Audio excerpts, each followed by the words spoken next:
next one. What is it called? What's the next chapter called? Carnegie Case. What is it after? Oh, it's literally right after Whiteboard, so... Okay. Sure. Chapter 8.5.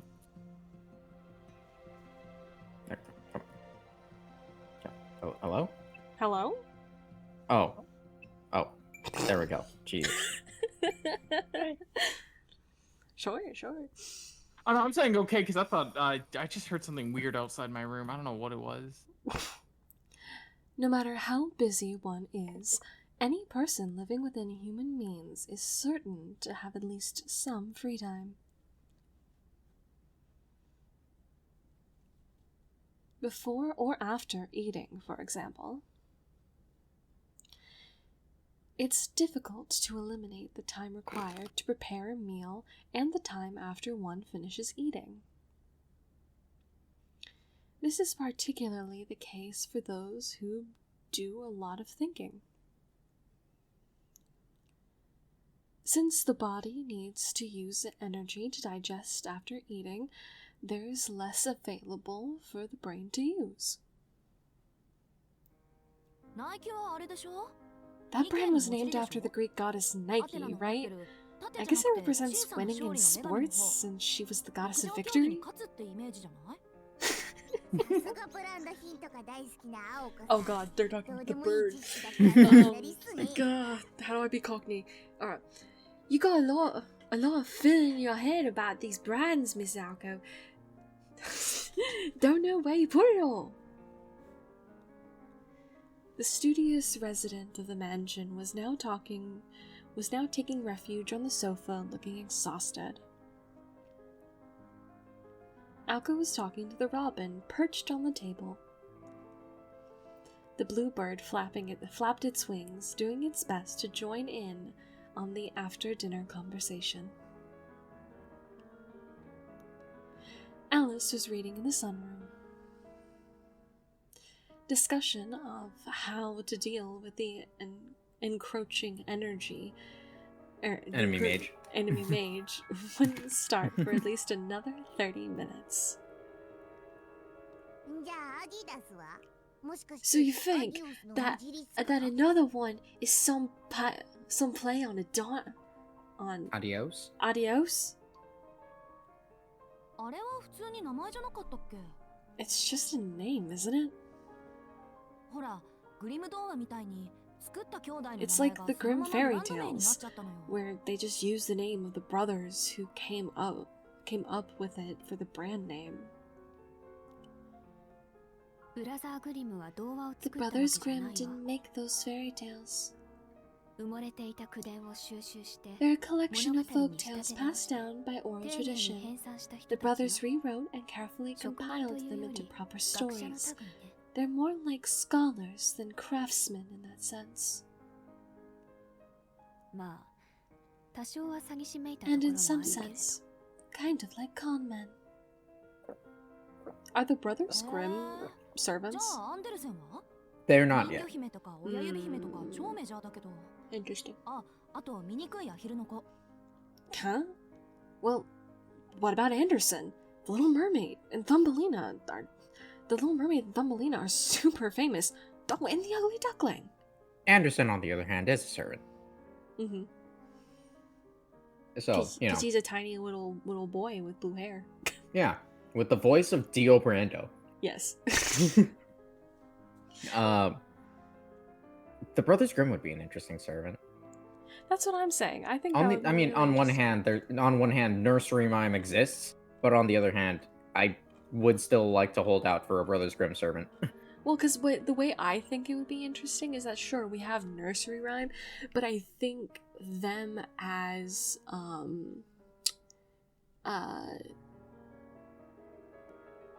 maybe not casters, but something else. Like, I don't know what they would be, but, like, I don't want to say... I'd have to think about it more, but not casters, because all authors are casters. Don't die. Stop that. What? I was just throwing something away. Okay, because that was a very loud boom, and I thought it was your microphone.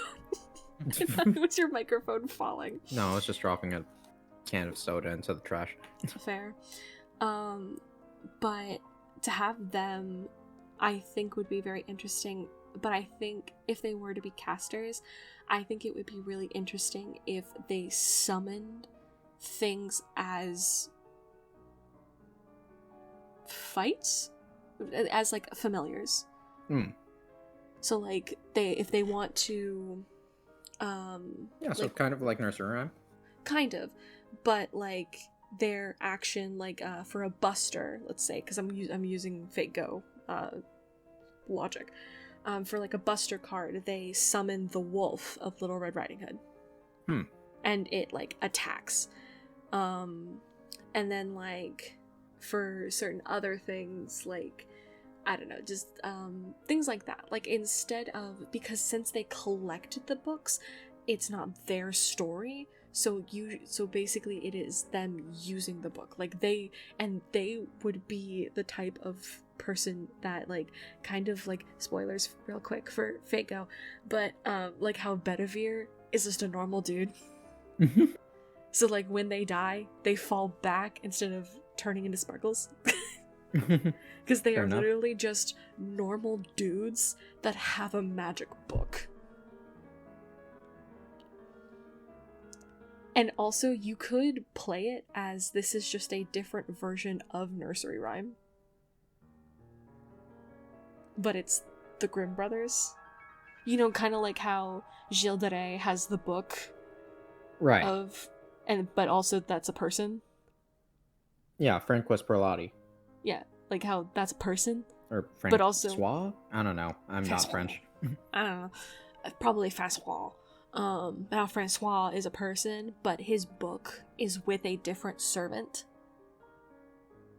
I feel like that also, because like if nursery rhyme, the book is alive, but also that holds like every nursery rhyme. So like specifically, I feel like just the Brothers Grimm ones, and also the original Brothers Grimm tales are really fucking dark. So like you could go really dark and evil with this shit.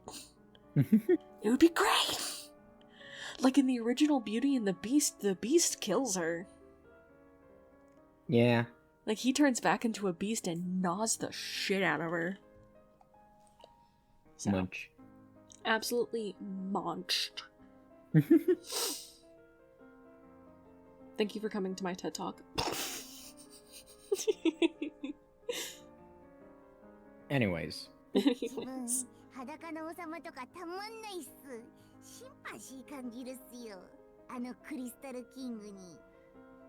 I personally think the Emperor's new clothes, I personally like the Emperor's new clothes. Me and him got a lot in common. Because we're both naked. I was going to bring up, yeah, you're both naked? Is that... Because we both have no clothes, but we both think that we look like fucking tits. Andersen は学者というより作家でしょうね。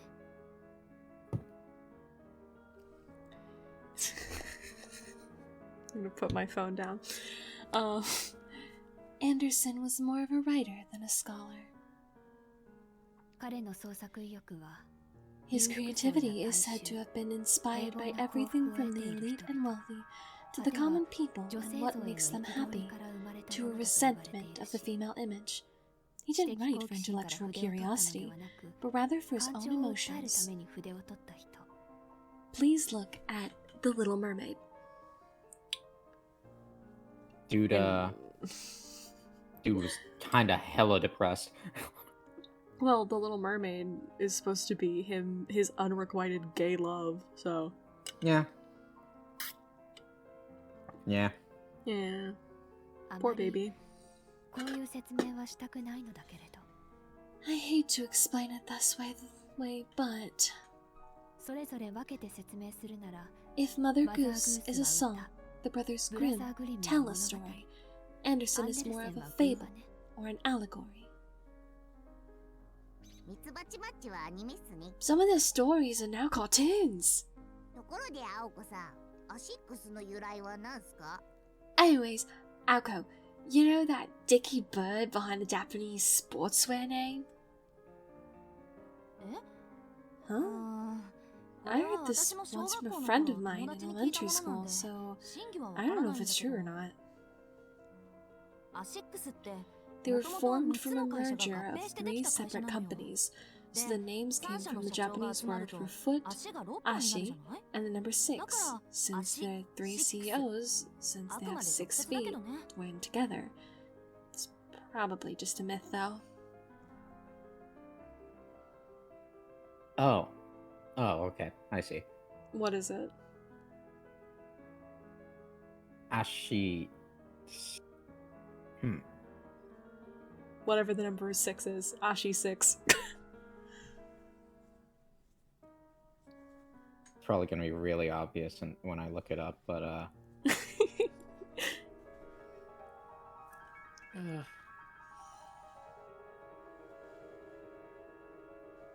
Ashi look.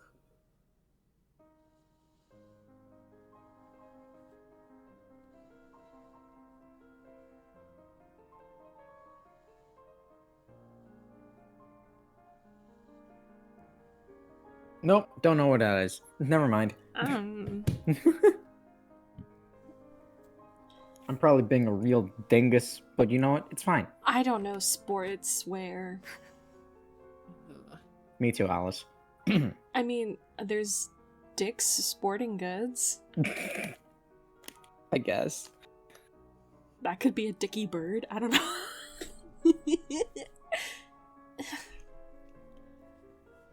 What, you think we play sports? We're reading visual novels. I almost did a sport, but I liked video games too much. I played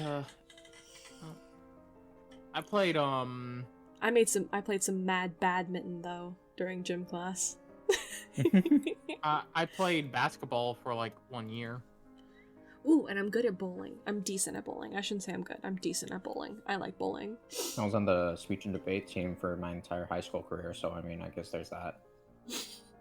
None of these are sports. Well, No. I mean, the ones I said are technically sports, but I never played them sportly. Absolutely, yeah. Anyways, Alice noises. Alice had dropped her book on the floor of the sunroom and was biting her lip. Yeah, no, we're all just a bunch of, like, theater and speech kids. Yeah. Why else do you I- think we're all voice actors? I was in theater for a few years until my high school teacher made me hate it because she was kind of awful An to awful me. human being. Yeah, exactly. There we go. Mood. We're all theater kids. All theater kids. Well, By the okay, way- technically I'm not, but Well, I may as well have been. you might as well have been. Which reminds me, I forgot, I have a copy of me being in Legally Blonde. I have a Nice. muffin. I have a muffin of it, and I just fucking need to find a way to put it onto my computer so that way I can keep it onto my computer.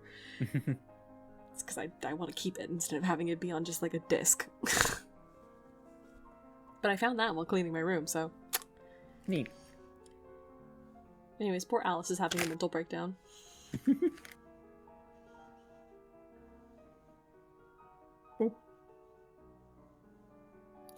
She was clearly trying to feign calm and to breathe as if nothing had happened. She thought she was doing a convincing job of it.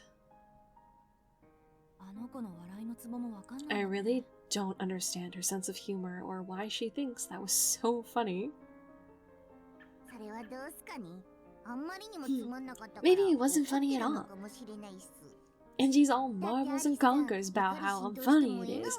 I mean, Alice usually smiles even when she's angry. I've seen it. Whenever I half-inch her diary to have a look at it, that's always the look she's giving. She's like, look at that again and I'll kill you. But I can't help it. I want to read it.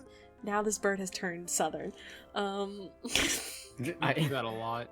I do. It's You can my do it. I believe in you. It's my natural habitat is being southern. I have to I be believe in British. you. It's a really big paragraph, but I believe It's a in really you. fucking big paragraph. Look at that again and I'll kill you. And I can't help it. I won't read it. If you take my curiosity away from me, I got nothing left. The robin felt compelled to give a counter-argument for some reason. Akko let out a sigh. Even Alice sympathized with her over the difficult familiar. Guess who's back? I'm home. Oh, you're both here today. It was at this time that Sojiro returned. He must have just gotten home from his part-time job.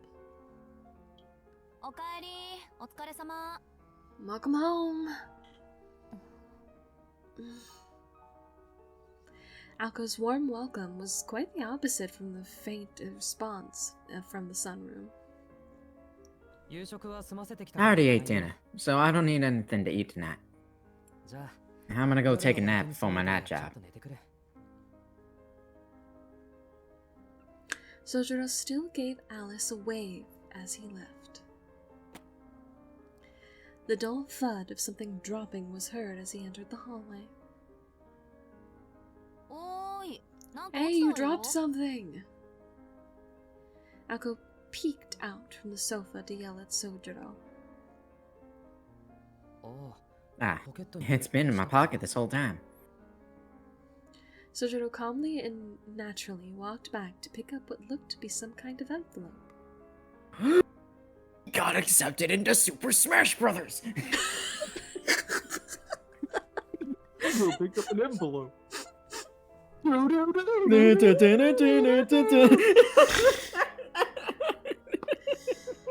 God. Here, hold on. If you okay, remove the text. Hold on. I'm gonna attempt to make a Smash Bro intro for him with this outfit. I'll do it. I'll attempt it. Okay, you got it? Yep. Fair enough, alright. The attempt will be made, I promise you. Alright, be sure to get this as well.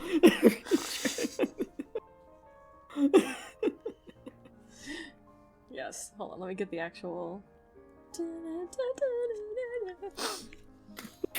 Freaking Sojiro Suzuki / screen art. I'll figure it out. Oh my god. You got it? Yep. Perhaps it was instinct, but the human eye was drawn to motion, even if it was something one had no personal interest in. Akko keenly followed Sojiro's hand with her eyes.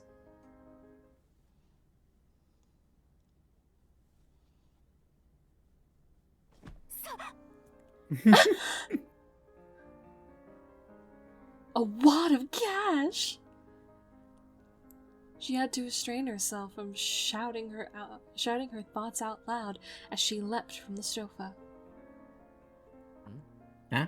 What's wrong, Ozaki? That's...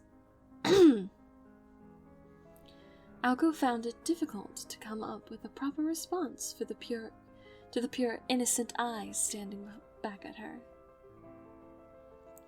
She was ashamed at how she had jumped up at the enticing sight of so much money. Half it's gonna go back to you guys anyways. It's nothing. I just forgot that today was payday. You're earning a lot more than I thought.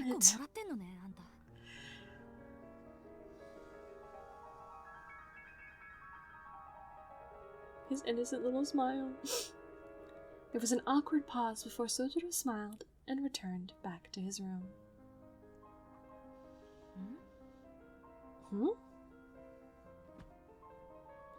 Uncle sat back down on the sofa, still feeling a bit awkward.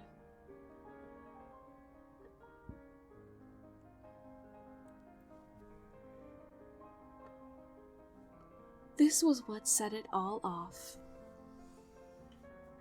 It began a series of events that the Robin would later name the Dosh Affair.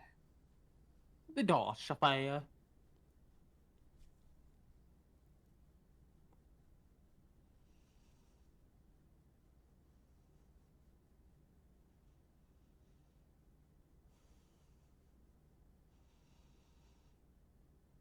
It was the next day, and around the same time as the previous day's incident.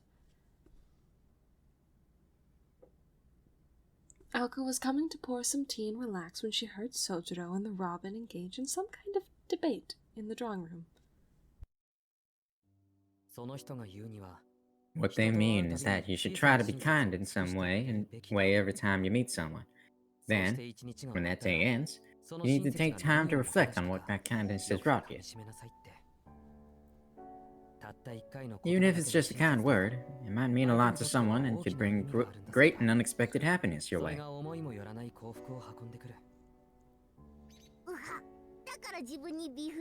Ah, so that's why you gave me some beef jerky? Are you sure that wasn't just a bribe? I can see right through you, lad. I can see right through you. Nothing bad ever happens to the Robins. Nothing bad ever happens To the Kennedys. Nothing bad ever happens to the Kennedys. I like your words, funny man. Sojiro's serious demeanor was more like a consultation or a proposal than it was idle chatter. Well, I guess he's just being a weirdo like normal. Alka decided to ignore what was going on in the drawing room and head straight for the sunroom. There, she saw Sojiro's coat on the chair. If she steals this money, I'm going to shoot her. All the cool shit she does after this, negated. If she steals money from him. Sojiro, you just left your coat here. Take this to the coat rack in the drawing room or back to your... She stopped herself mid-sentence. You bitch. She could see the same kind of envelope that Sojiro had dropped on the ground yesterday inside his coat pocket. It was even thicker than the one she saw the day before.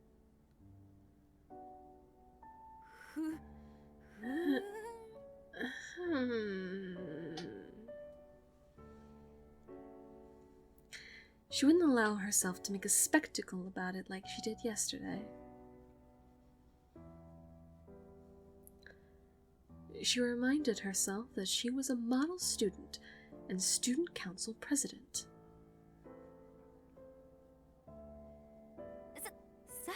Anyways, it's time for some tea.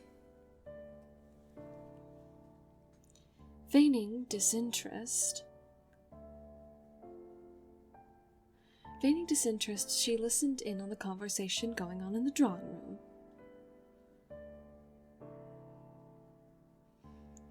Sojiro was still in deep conversation with the Robin. Perhaps he hadn't heard her calls.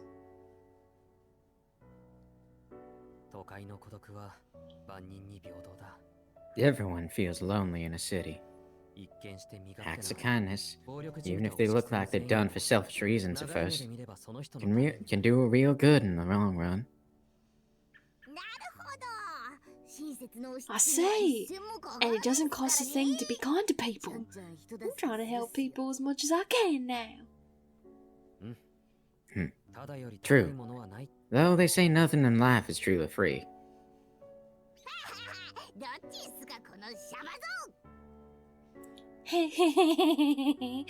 So which is it then? A wise one. That was Southern again, but it's fine. It's fine. It's...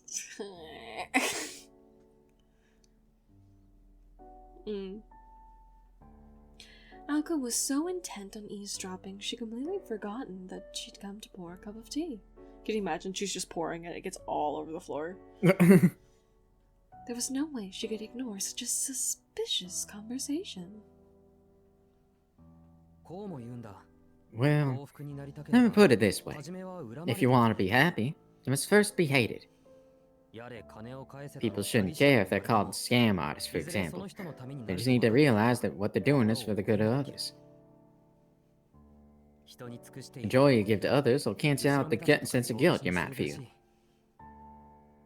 それ知ってるっす。でも微妙に違うような。I've heard something like that. Hold on, I have to. The thing is that if I don't do a proper British accent and then go into the Cockney and do that, I've heard something like that. But what you saying's different. Alco agreed with the Robin in this case. Oi, oi, oi, oi, oi. What's going on here? Oi, what the fuck be up in this bitch? Oh my god. Because most of the time when I hear Cockney accents, either it's this one kid who is both in Les Mis and the Into the Woods movie, that kid, or Eggsy. And that's it. Fair Those enough. Those are like the two Cockney versions I've got. And one of them's a little tiny kid, and one of them's a guy who says fuck a lot, so. Fair enough. Both of them are men. I have never heard a Cockney woman.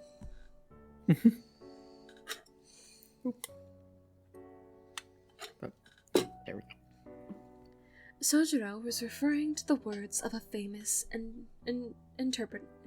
Entrepreneur. Yeah, there we go. Entrepreneur. Oh. If we want to find happiness, let's stop thinking about gratitude or ingratitude and give for the inner joy of giving. That was the actual quote.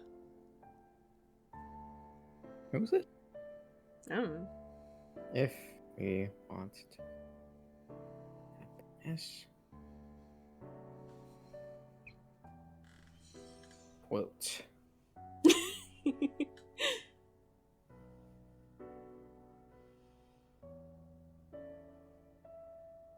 Oh, Dale Carnegie. Yeah, okay, fair enough.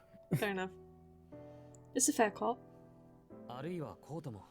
In other words, people shouldn't save up their wealth. Instead, they're bound to administer it to help their company prosper. それも知ってるっす。でももう完全に I 違 know う that よう one な。 too, but you've got it all dodgy this time. Alco was becoming upset with how much she was agreeing with the Robin at this point. This was a quote from an even more famous entrepreneur. Surplus wealth is a sacred trust which its possessor is bound to administer in his lifetime for the good of the community. Andrew Carnegie. This was how that one was supposed to go. He's learning and he's just trying to be helpful. The only thing you can trust in life is money. Even if you're married with children, it's not like they're always going to be by your side. They could die in an unfortunate accident and leave you behind. Damn. Damn. Money is different. You can't buy happiness, but happiness can bring you wealth. They said that as long as you have the kind of happiness of others and a warm bed to sleep in, you don't need anything else.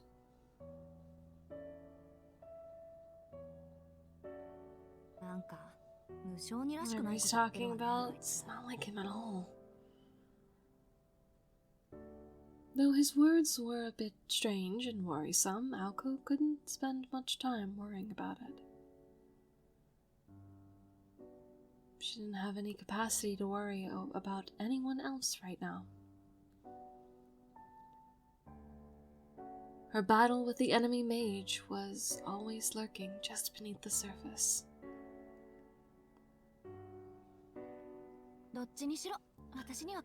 This isn't any of my business anyway.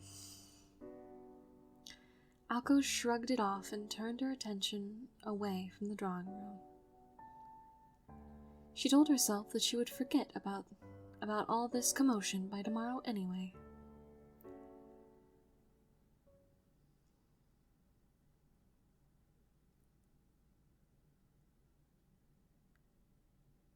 Ooh, pretty. Ooh.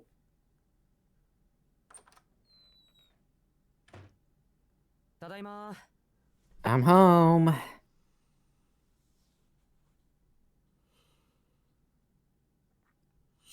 Sojiro was back from his job with a smile on his face again today.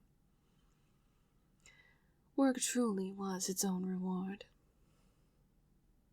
His mood was infectious, and Alko smiled back while relaxing on the sofa. はい、お疲れ様。 Hey, welcome home. 休んでていいわよ。 Take a load off. 今日は You've been 昼か working らずっ since とバイ noon トだっ today, たんでしょ？ haven't you? 夕飯ならこれから I'll go 作っ start て making 何？ something for dinner. What? Her smile suddenly turned frigid. Hmm? What's wrong, Azaki? You look like you just heard one of Konomi's jokes. どうしたじゃない？ Don't play dumb with me. I can't keep quiet about this any longer. Empty your pockets right now. Sojiro reached in and pulled out the contents of his pockets without knowing why he was being scolded. He placed the now It's all just too money. familiar brown envelope on the table. It was far too thick to be any normal envelope. Rough, heavy, and far too thick. It was not. It could not be called a sword. It was more like a heap of raw metal.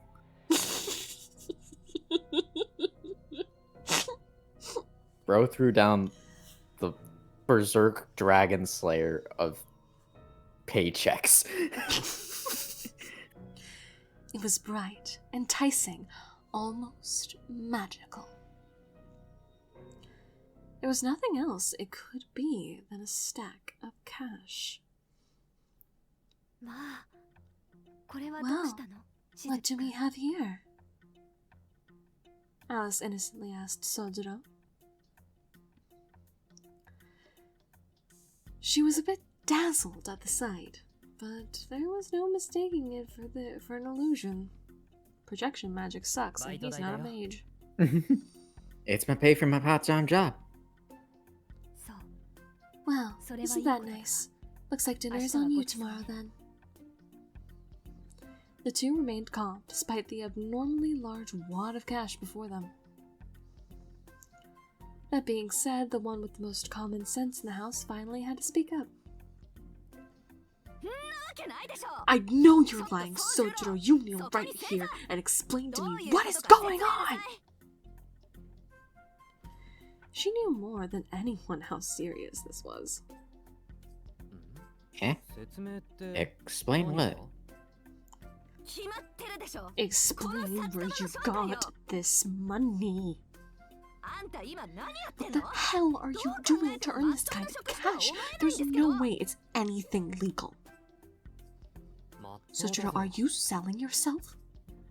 It really is fine. This new job I got is at least not illegal. And if I do it properly, it's not dangerous at all. If you do it properly? It pays better than the convenience store, and it's easy enough that even I can handle it without a problem. Oh my god. Unbelievable. Alko was just about dizzy with rage by this point. At least not illegal. That's like when an obviously drunk person tries to contend that they are indeed quite the contrary. 正気に戻れ。 Use your brain! 仕事お金が What バ kind レ of てるフェイク part-time バイトな job んて pays あるわ out けないでしょ。 more and more money Exponentially. There we go. exponentially every day? いいから仕事の内 Tell 容を us 言いなさい。 exactly what you're 内容を doing. You あんた You ど are う考え being ても騙されてる scammed. から You have to be. Sojiro kept his mouth shut. He didn't seem to be too threatened by Alko's reprimands. Sorry, I can't. Not even to you. It's not really something I'm supposed to talk about. But please, don't worry. It's honestly something that helps people. I've only met the person who recommended me for the job once, and I'm always paid in cash. You pumpkin! Oh, that sounds suspicious as hell! Alco stamped her foot in frustration. But who could blame her after hearing the standard lines for a scam? It's a new job. The pay is good, and anyone can do it, and I'm not supposed to talk about it. Despite all that, Sojiro was still refusing to spill the beans. They hadn't known each other for all that long, but Alco was well aware of Sojiro's personality. Steadfast, explained him well. Once he made a decision, nothing could make him change his mind about it. At times like this, it was near impossible to get him to talk. You really making this difficult. Alco backed off, realizing it would be a challenge to get him to say anything at this point. Sojiro couldn't figure out what was upsetting her. Why are you so mad? Alco decided to give up on getting anything useful out of him. There's just no job in the world like that. It's too good to be true. You agree? Wait. Oh, no, wait. I thought it was her for a second. It's fine. Rewind. There's just no good job in the world like that. It's too good to be true. You agree, right, Alice?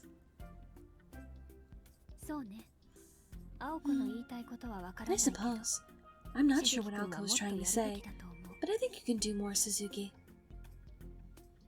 Do better.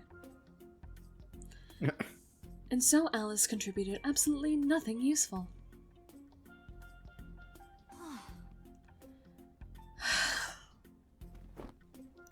Alco collapsed onto the sofa. Alzaki. It's fine. I know you don't want to talk about it. And when it comes down to it, you're just a roommate. There's no point in me trying to tell you what to do with your life.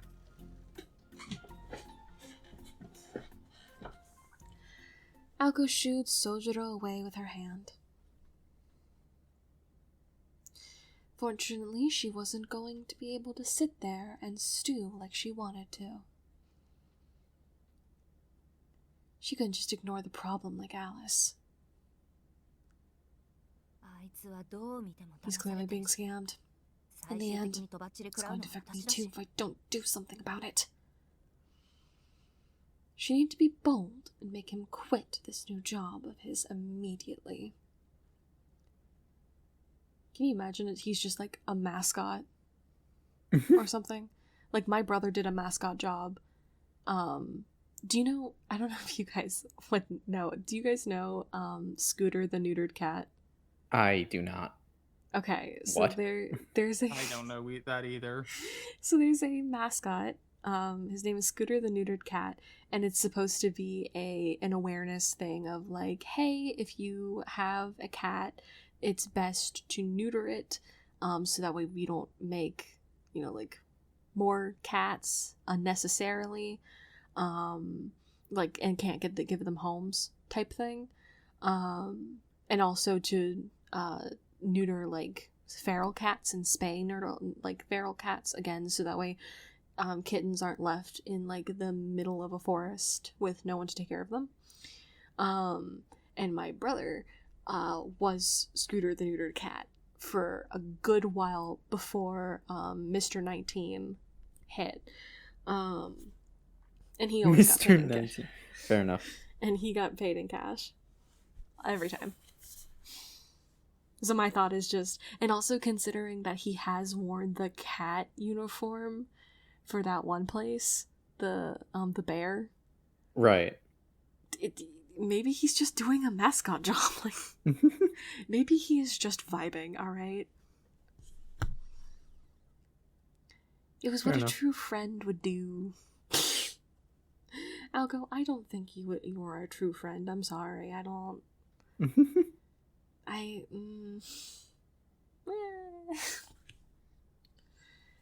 And it was also her duty as the student council president.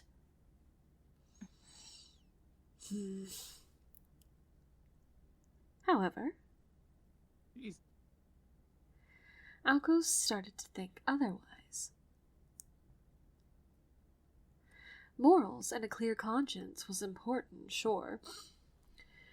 But for a student living solely off of their parents' generosity, that kind of money was hard to pass up. そうね。最終的に辞めさせるのは絶対にしても、 Right. これまで稼いだお金を捨てるのはもったいないし。 Even if I do get him to quit the job, it would be a total waste for him to give all that money up. 仕方ない。ここは絡めて Guess い I'll have く to か。 approach this from a different angle. The wicked, scheming student council president sank deeper into the sofa. Hey, why don't you just follow him with your magic powers and then make sure it isn't illegal? And then if it's fine, then it's fine. Her ability to play things by ear in her miserly nature, yeah. were both her strongest and weakest points.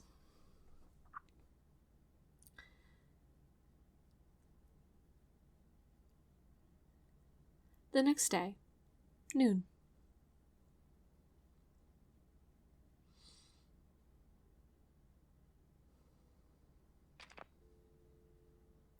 Alco waited until her roommate was gone, then picked up the phone in the foyer.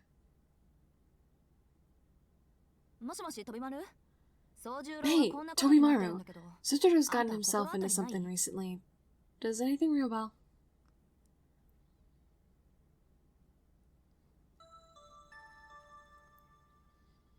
The sound of the first train leaving the station could be heard far off in the distance. This was that time of morning when the town was deciding if it felt like waking up or not. Tobimaru's Tsukuji was having a walk down the city streets at sunrise, enjoying the fresh, crisp morning air.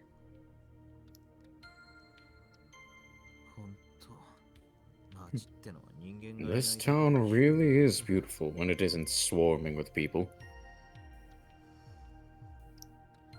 The crowds had become a common complaint of Tobimaru's.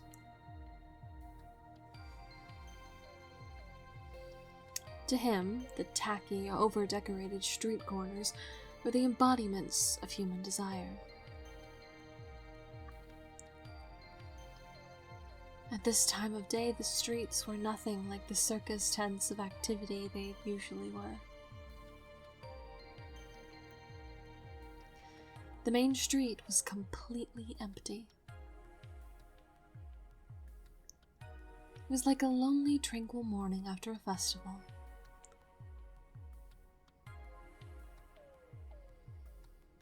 Weary men in black were busy cleaning up and restoring order in the bars after the previous night's revelry. Around the back entrance of the local restaurants, the kitchen crew were busy bringing in their daily ingredients while stifling back tired yawns.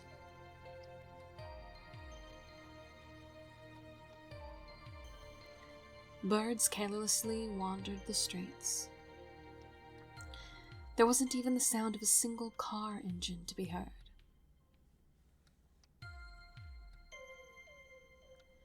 This was a uniquely refreshing sensation that could only be felt from a city morning.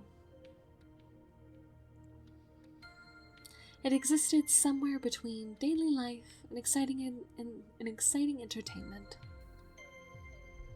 For a minute, I thought it said exciting excitement. Exciting excitement. Let's go. Entertaining excitement. This was the only time of day when the bustling modern world stepped aside for a slower, more nostalgic pace.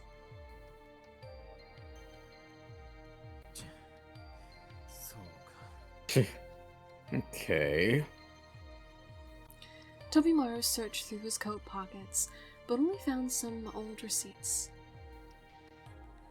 He rearranged the scarf around his neck to keep the cold wind at bay.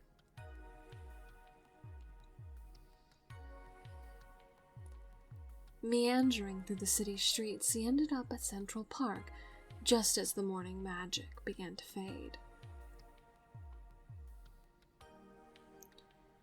His stroll had no particular purpose. It wasn't for his health or anything like that. He was merely making his way home after a night out on the town.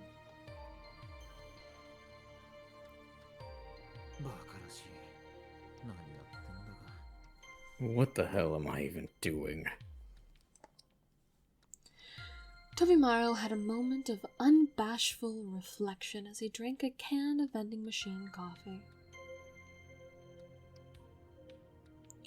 He didn't particularly hate partying all night long, but it was pretty boring since he wasn't old enough to drink alcohol. It doesn't taste good, my guy.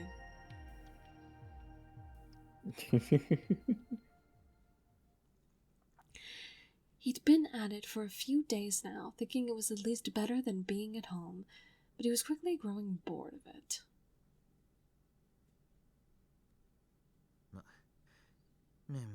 I suppose it's only natural for relatives to get together at New Year's, though.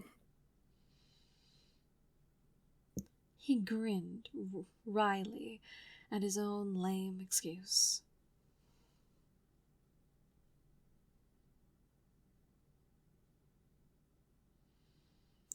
It was true that he was out wasting time like this because he didn't really have a place to go home to at the moment.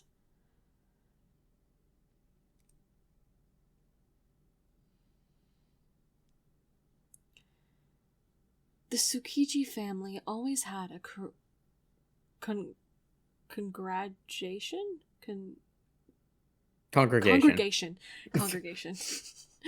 Jinx. Had a congregation of relatives over New Year's Day, as per his grandfather's orders. This was why his siblings and other relatives had been staying over at the Tsukiji home for a few days now.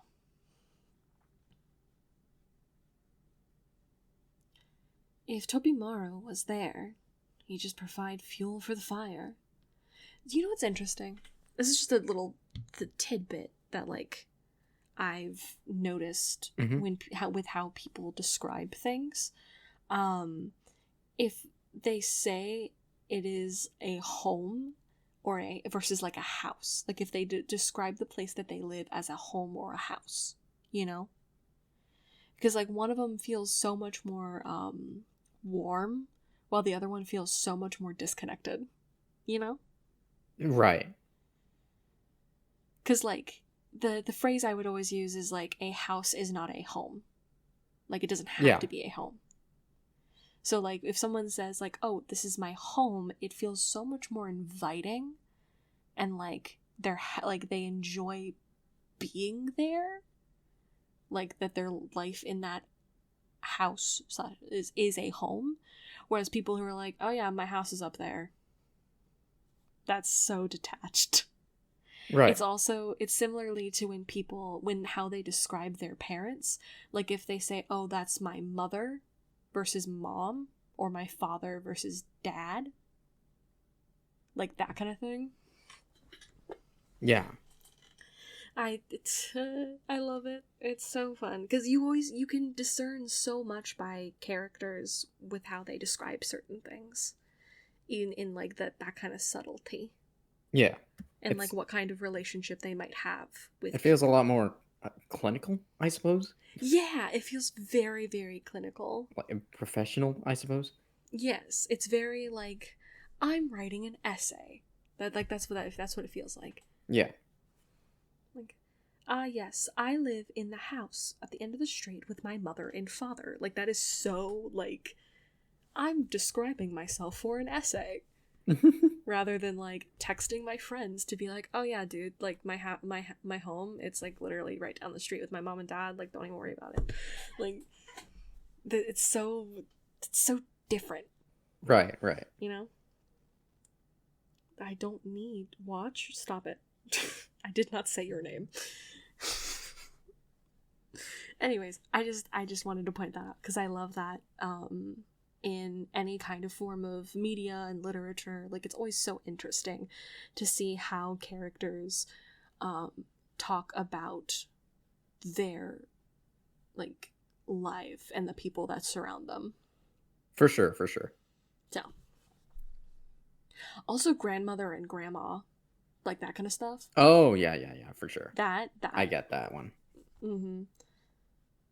So, like, when people, like, because obviously I have a grandmother that I call my grandmother, and then I have a grandma that I call my grandma. Like, I know about that. Yeah. So, like, I know that difference. But, like, like, I love that in literatures and, like, how people, even in, like, real life, how they go about and say things. Like, it's so interesting. Humans are interesting.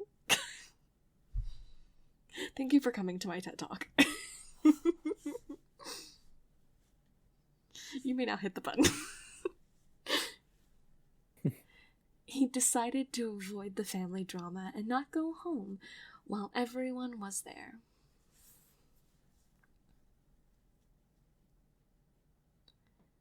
They just greet him with insults anyway. What a mood. If someone tried to start a fight, he knew he wouldn't be able to resist the bait. It would only cause even more resentment and trouble for his father. So, for Tobimaru, there was nothing more pointless or less enticing than getting involved in his sibling squabbles over the inheritance.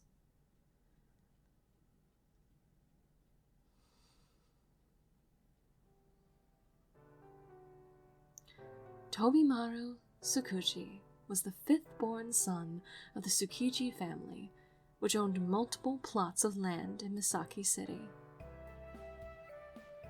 I'm getting Tobimaru backstory. Tobimaru lore? Tobimaru lore? However, most of that land had been acquired after the war. Before that, they had been a minor noble family on the brink of ruin. The man who built the Tsukiji family into its current glory was Kimikuni Tsukiji, Tobimaru's grandfather, and the current patriarch. Kimikuni married into the struggling Tsukiji family and saved them after they lost all of their power during the war. The Tsukiji clan were local Shinto clergy and relied upon Kimikuni's financial assets. Kimikuni, on the other hand, had leveraged clan connections to establish himself in Misaki City. Could they not just say his grandfather? Do we have to use his full name every time? Kimikuni. It's Kimikuni every time. You need to know exactly who it is. It's Kimikuni. Very important. Kimikuni. Kimikuni.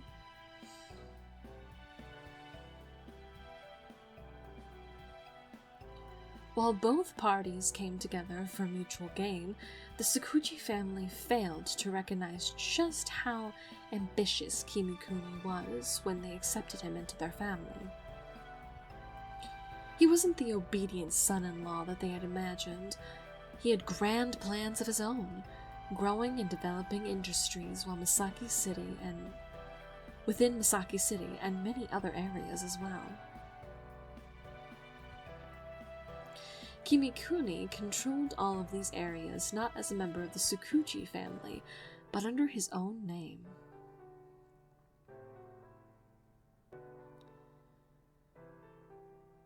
The castle's greatest defense was its moat, not the walls, and Kimikuni bridged the moat. It was the economic equivalent of starving out the enemy. Kimikuni's financial might subdued the noble Tsukiji family completely.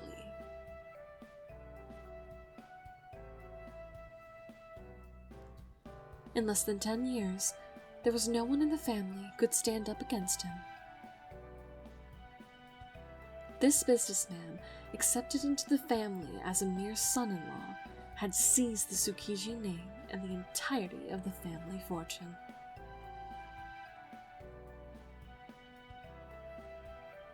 However, Kimikuni had fathered many children.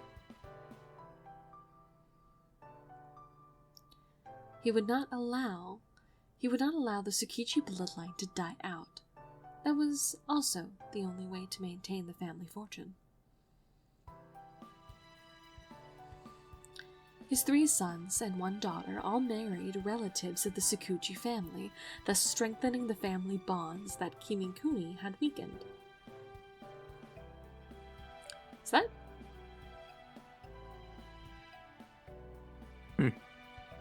Okay, anyways. Tobimaru was the 5th son of Itoyoshi Tsukiji, Kimikuni's eldest son.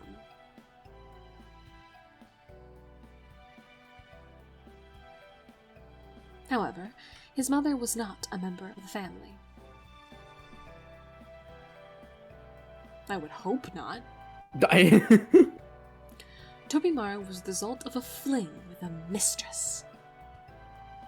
How scandalous. Dang. That ignoble birth defined his place in the family. He was his father's love child. Although the family's dignity was somehow maintained since he was the son of Hitoyoshi, it wasn't difficult to imagine the level of mistreatment Tobimaru faced from his siblings and other relatives. Being raised in such a hostile environment made Tobimaru grow up far faster than he should have. His ability to think quickly and objectively had honed naturally within this challenging environment.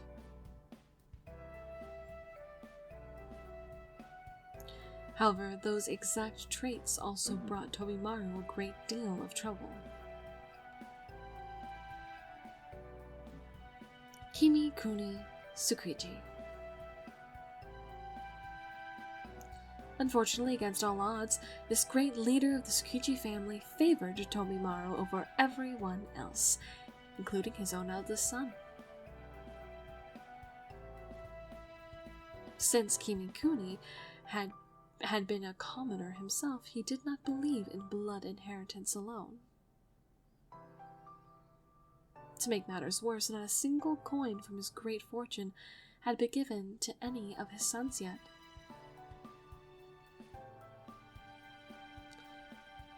Do you want to be the old man? Fair enough. The most loathsome thing in this world is the blood of the Tsukiji family. Sure, let's go with that.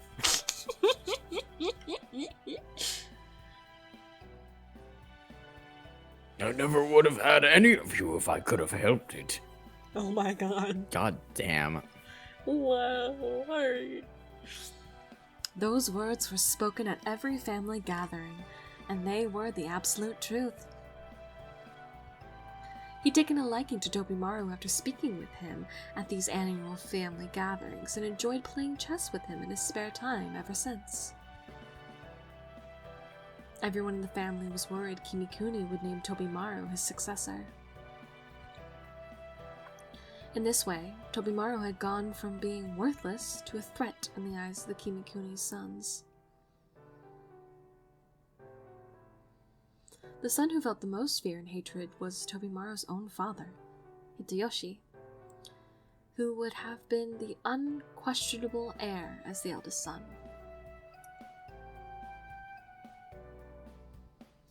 And this was how Tobimaru became estranged from his father. Well, damn. Damn. Don't fuck around then. And then everyone at school is like, oh, but your father has, like, in with the school. And he's like, shut the fuck up. I don't like my dad, and my dad doesn't like me. Yes. Hey, his fault for having a mistress. No, truly. Give up. You fuck around, you find out. Play stupid games, win stupid prizes. I don't know what you want. You want a son, alright? Who's better than you? Lol. Get Lamau, even. L plus ratio. They no longer even lived in the same house. That's intense. Yikes. That's a big yikes. Hitoyoshi always acted like they had a great father-son relationship in front of Kimikuni, but that would only last until his father was no longer around, or until Tobimaru was officially named the heir. When that happened, it would be all-out war. In any case, it would not be a pleasant story. Grandpa really has a hard time reading between the lines sometimes. Because he's old. Tobimaru scratched his head in frustration. He really wasn't all that worried, though.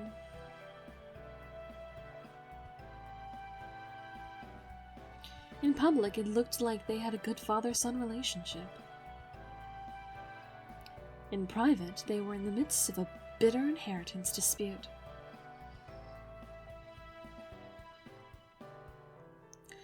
Things had always been that way, even before he met Kimikuni.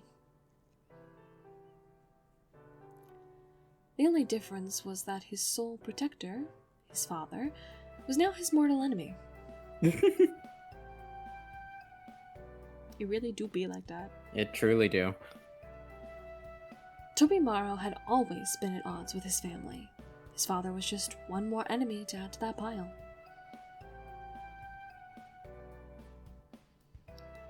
Staying out all night like this was Tobimaru's way of avoiding his family. Then I guess he would sleep all day and ignore them even more. Yeah. If he was home, he knew they would try to gauge his feelings. However, they wouldn't openly attack him now.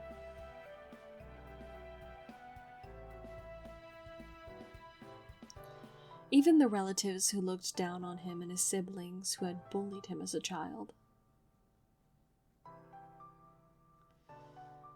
The worst they would do was make snide remarks.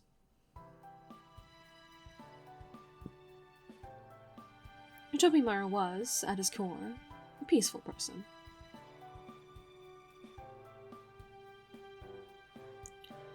Who preferred to avoid trouble whenever possible. I almost said pretty revenge. Pretty revenge. That's when you look beautiful doing it. Petty revenge, or even stepping up to Kimikuni's expectations, weren't on his to-do list. His father's worries were unfounded. His relatives were getting riled up for no reason, and Tobimaru had no intention of stepping out of his role as the prodigal son.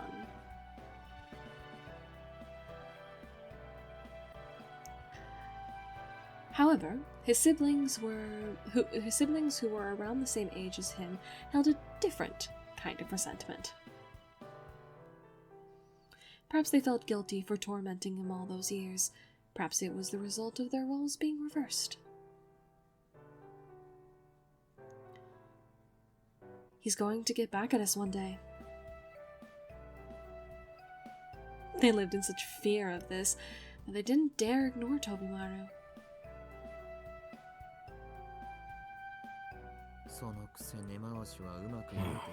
I'm not good at dealing with all that talking behind my back. If they just confront me like Aozaki, it might at least be interesting. His family problems were simply a chore. They never really worried him much. He was used to human malice. Although he nearly died from the physical abuse of his siblings. Even though someone had once tried to kill him with true murderous intent. What? Hey, someone, came for the jugular. Jesus. It do be like that. This Even though film he had goes been sometimes. exposed. I mean, especially in that kind of family where there's so many people fighting for an inheritance. Ooh, seems about right. Even though he had been exposed to how the elite, untouchable class of society treated others by his eldest brother. It was all such a pain in the ass. These were all events that would change a person's outlook on life, but he always remained cool-headed. That was just how things were for Tobimaru. He had grown bored of his relatives getting worked up over everything.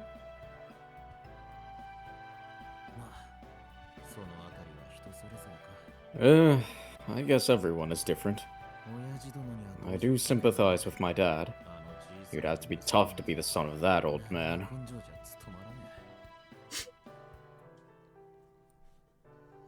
Tobimaru honestly could not care less about who would be the next heir.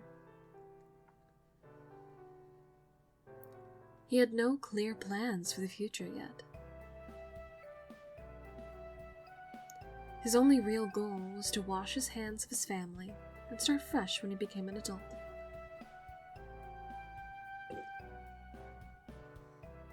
Until then, everything that happened was a life experience. He continued his morning walk, thinking it better to enjoy the nightlife now while he was still young.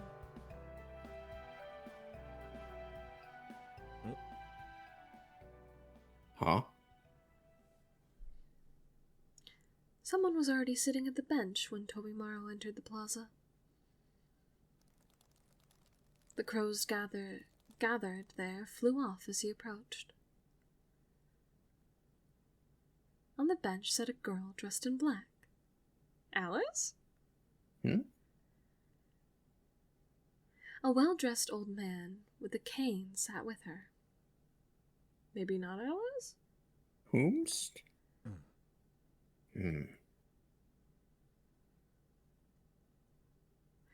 These were familiar faces, so he approached the bench to say hello. Oh. Oh. Well, it is Alice. The old man and the girl looked as if they were grandfather and granddaughter. He seemed like a kind old man spending time with his grandchild. However, the truth was... What was the truth?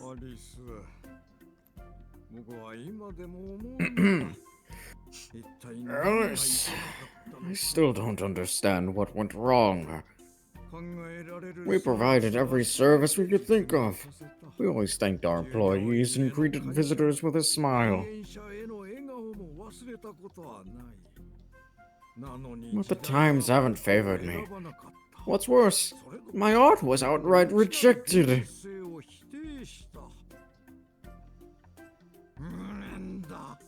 I'll never forgive them. Those media vultures can die for all I care. Dare they call them nightmarish creatures? Why, they could only wish they could dream up such mascots. Give them a mouse that walks on two legs, they fawn over it. If you really think about it, a rodent that owns a dog as a pet, that's a nightmare. How can an animal keep another animal as a pet? If anything, an animal should keep a human as a pet. Don't you think? So we're obviously talking about Dibney. The mouse. The mouse. Michael. Michael Mouse. Technically, if it's the 80s, they might be talking about Mortimer. I suppose, yeah. I don't remember when they stopped making it Mortimer and they turned it into Mickey. Mortimer was more of a rat than anything else. Who knows? Charles Entertainment Cheese. Charles Entertainment Cheese. Oh, I'm sorry. Charlemagne Entertainment Cheese. Charlemagne. No. He would dress up as Chuck E. Cheese. You can't tell me he wouldn't. He would love being Charles Entertainment Cheese. He would have a blast doing that shit. Oh my god, wait, no, could you imagine? Wait, think for a minute. Could you imagine all of the paladins? Well, paladins at a Chuck E. Cheese? Running. No, not just at a Chuck E. Cheese. Running a Chuck E. Cheese. Oh my god. I would not let Astolfo anywhere near a Chuck E. Cheese. He would just swim in the ball pit for hours. He would be like a crocodile in the ball pit. I just don't trust. He's not responsible. Oh, but also, you know for a fact that Astolfo would end up being like, here's your pizza, oh no! And it would like go down his front. He'd be like, oh my god, I'm so clumsy. Yeah. Oh my god. Oops. Because Somebody that's just how stop him. Astolfo is. Somebody stop him. Now I want art as all of them working at a Chuck E. Cheese. I mean, you're an artist. I am, I could draw it. Brown, you're in the costume this time. Don't take it off. You're the only You're the only of the three of us who can draw. So That's fair. I might be able to find a picture with enough people in it that I can just draw over it a little bit. Someone with a Chuck E. Entertainment cheese head. Anyways. Side note over. Actually, this poor young woman was getting an earful from this old man. After his outburst, he paused for a moment. I'm sorry. I forgot myself. He scolded himself and hung his head.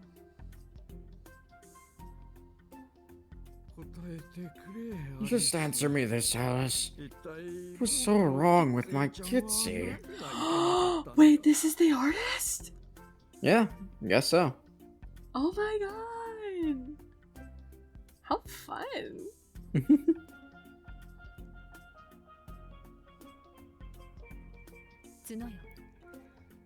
Horns. You should have given it horns. The girl in black returned the old man's solemn bow with a grim answer of her own. No. Horns won't do. A kid could get injured by something like that. I don't want to harm them physically, just mentally. Sir, okay. Sir, what the fuck? Have you thought of a haunted house? I'm pretty sure he did. It's just a haunted amusement park. Granted, the amusement park over here does do that. During Halloween, they make it spooky and people run around in costumes. But Fair enough. I guess he wanted one year round, so. I always imagined Kitsy, because I don't remember exactly like if they described what Kitsy looked like or if we saw what Kitsy looked like, because I always just imagined it looking like one of those calico cats. I just imagined it was a cat, but it looks like one of the coin cats, you know, with the arms that go up and down. Oh. That's just how I just imagined what Kitsy looked like. I have no idea what Kitsy looks like. I don't. Do we know? I actually have. I don't think they described what Kitsy looked like, and if they did, I don't fucking remember. Yeah, no. I'm not getting anything. Great, love it. How fun. I mean, being completely honest, I was imagining Kitsy as Mishi from Trails. That's fair.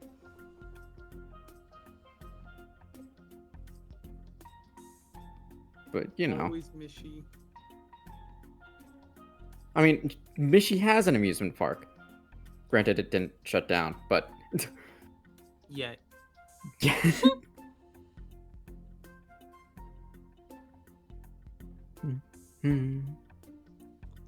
I just sent something in Type Moon memes that's related to Wish on the Holy Night. Right. Oh, it's my turn. I didn't know that you hit the button. Yes. The girl nodded deeply, thinking over the implications of what the old man had just said.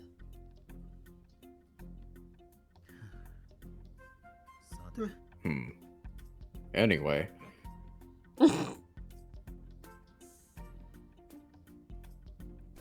Tobimaru didn't really want to get involved, but he was already too close.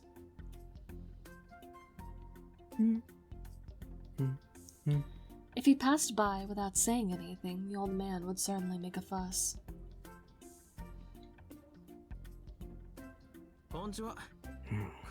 Good morning. Isn't it a bit early for so much regret, Mr. Tokitsu? Seems it's about time you passed to a better place and stop worrying your kids. God dang. Damn. They really do be like that. Well. If it isn't the Tsukiji's bratty black sheep. Morning, Toby. You're up early as usual. Toby. I'm just heading home after being out all night. I don't live a healthy lifestyle like you two.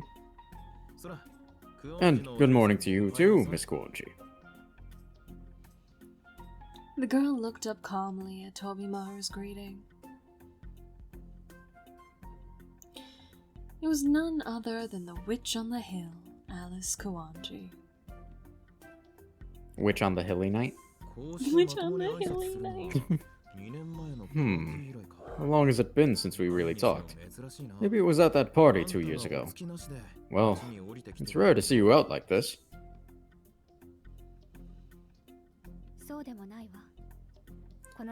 That's not true. I walk through the park at this time of morning quite often, actually.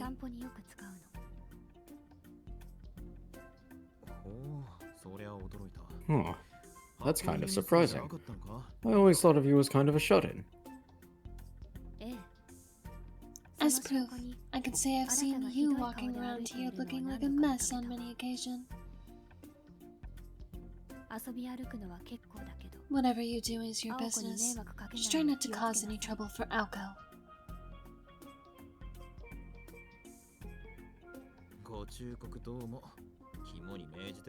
Thank you for the words of caution.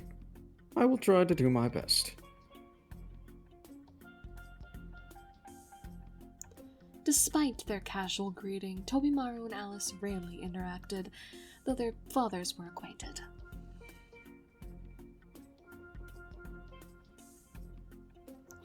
Even so, the histories and spheres of influence of these two families were very different. Though the Tsukijis held sway in Misaki City, the Kuwanjis influenced the whole of Japan. That's a lot of places. Normally, someone like Tobimaru would not be in the same social circle as Alice.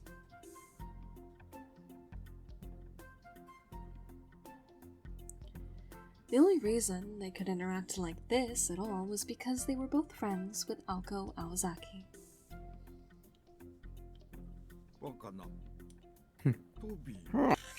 I didn't realize you and Alice were friends, Toby. That's a overstatement. Wait a second. You're not dating, are you? No. Don't tell me. If that's true, I'll die of a heart attack right here and now. You'd be the murderer, and Alice would be your weapon. What? That is a sentence. Not sure if it's a good one, but it's a sentence. Darling, I think we need to get you to the hospital. Okay. Alright, Grandpa, let's get you back into bed. Let's get you back into bed, Grandpa. Please stop it, Grandpa. You're scaring me. Oh boy.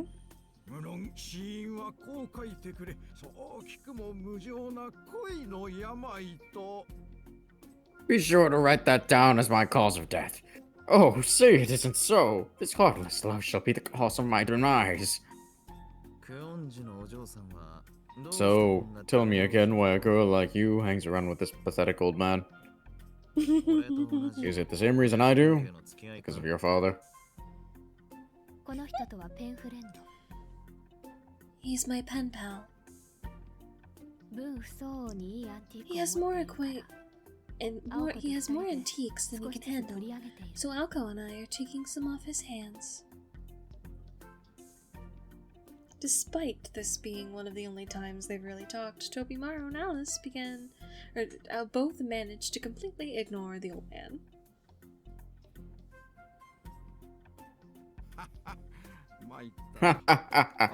Oh, Alice, even the way you hide your embarrassment is charming. By the way, you can call me Julius.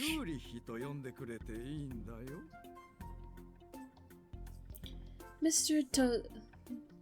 Tokitsu gently took Alice's hand.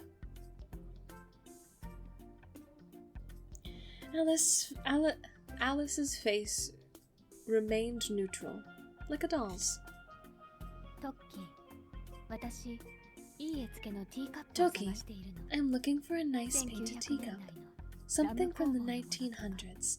Maybe from Destin? I have just the thing. I'll be sure to bring it out for you the next time you come by with that terrifying friend of yours. Alco was terrifying, fair. Mm-hmm. He responded to her request like an obedient marionette. You know, I'm surprised you haven't ruined yourself looking for love in all the wrong places, old man. You see, this old man was none other than Yorihiko Tokitsu. Fuck, names. He was famous in Yashirogi as the former head of the Tokitsu Baking Company, with factories all across Japan. He still served as an advisor. What are you calling old? An artist is only old when he's lost his sensibility. My fire hasn't burned out yet.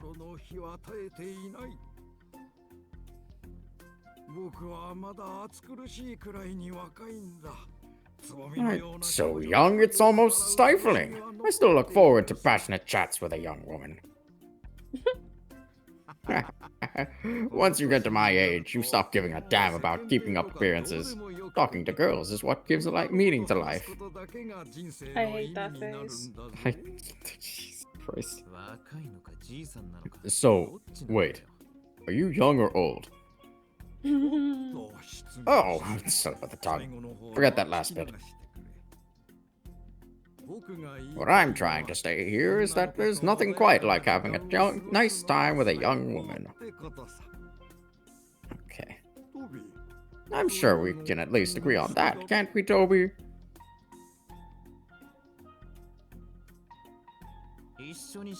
Oh, don't lump me in with you. I like older women.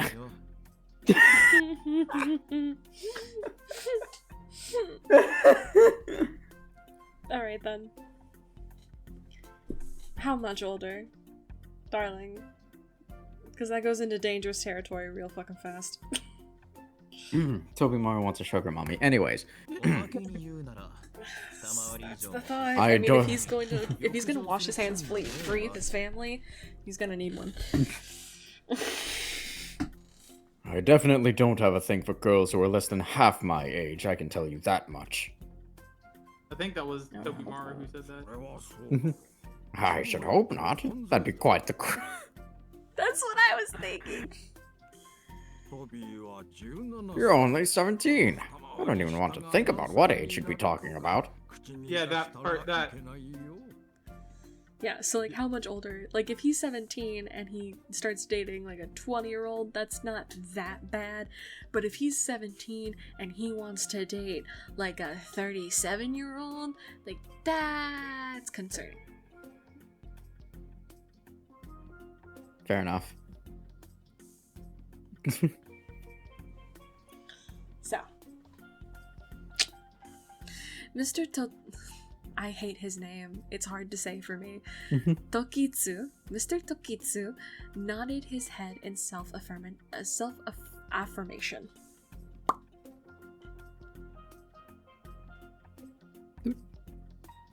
He chose to ignore Tobimaru's off-color remarks.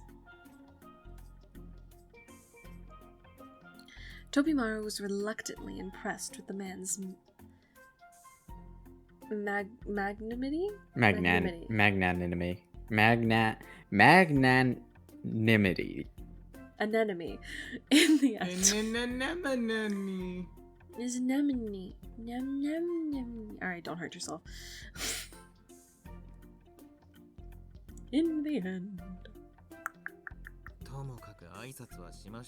At any rate, I just wanted to say good morning. I'll get out of your hair now. Sorry to interrupt your fun. Oh, don't be like that, Toby. Fate has led you here. Actually, this is Witch on the Holy Night. Relax and spend some time with us. Why don't you come and stay at my villa for a bit? We could take a helicopter. It'd be fun. I'll pass, but thanks for the invitation. If anyone I know sees me, they'll think I'm some sort of spoiled rich kid. I feel like avoiding that right now.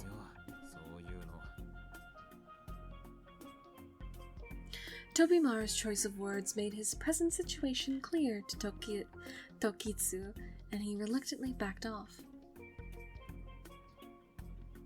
Such intuitive understanding made it obvious how this man had expanded the Totsugeki baking company nationwide.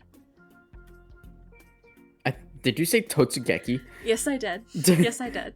Yes, I did. I can't tell if that's on purpose now. That was not. That was absolutely not. I can tell you right the fuck now it wasn't. Because that's what I kept almost saying. Because I saw the Totsu, and my brain is just like, oh yeah, Totsugeki. Oh That's not this man's name. He's not the Dolphin Baking Company. Like, it's fine. It's fine.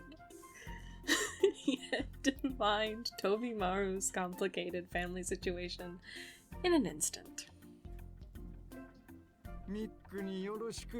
Oh, Mick, I said hello, and that he should retire and make up with his kids soon, will ya?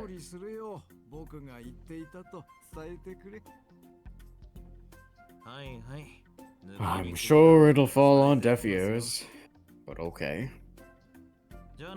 I'll see you around, Miss Quanji. I'll be sure to say hello next time I see you around in the morning. Alice's silence neither encouraged nor discouraged this. Tobimaru shrugged and left the plaza.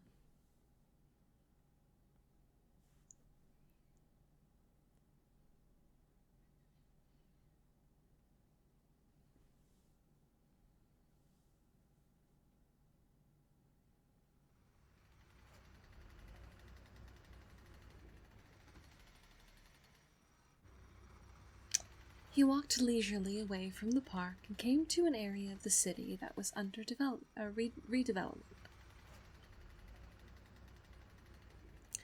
There was a radio tower under construction there that Tsukiji family had a hand in, but most of the capital from this project was funded by foreign firms.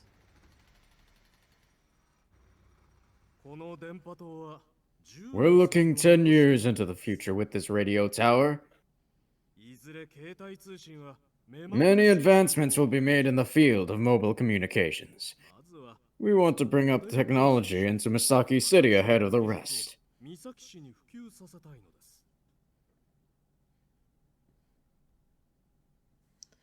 The man from the foreign firms shook on the deal with Tobimaru's father, Hitoyoshi. Eventually, I want my daughter to live here in Misaki City. I hope that she and your son can get to know each other better when that day comes. He was a handsome man who had the calm command of a leader. The fact that he had offered up his daughter to Tobimaru showed that he had researched the Tsukiji family's inheritance issues well. When are you gonna realize you're getting played, Dad? It's so obvious. And I'm not interested in blondes anyway. She can take her skanky, money-grubbing hands elsewhere. I'll pass. God damn. Tobimaru stopped in his tracks after these muttered complaints. He decided to stop himself before he said anything worse. He'd walked far enough already anyway. The sun was completely up now. There was nothing more to gain from wandering mindlessly. Guess I should head back. He turned his back to the radio tower and began heading home.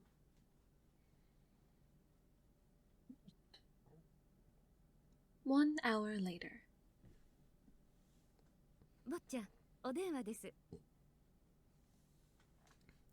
Young master, you have a phone call. Tobimaru had returned to the Tsukiji residence. He took the phone from the housemaid. Hey, Tobimaru. Sojiro's gotten himself into something recently. Does anything ring a bell? Aoko Awazaki was on the line. That was never a good sign.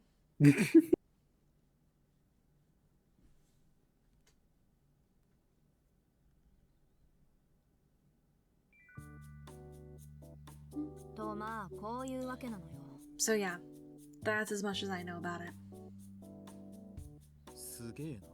Jeez. Everything about that is suspicious. It's suspicious. Yeah, blah, blah, blah. Jeez. Oh.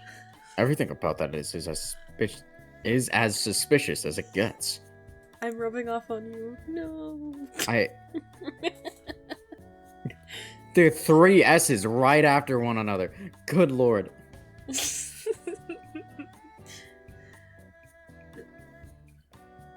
Sojiro seems caught up in a strange part-time job. I'll wait for you in Central Park to talk about it.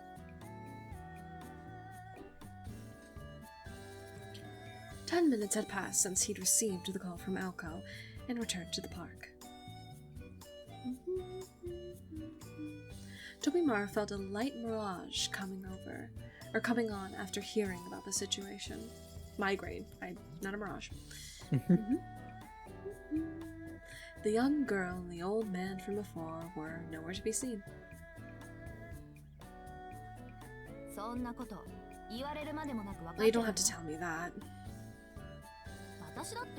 I'm not trying to be judgmental about what someone does for work, but this just doesn't seem right.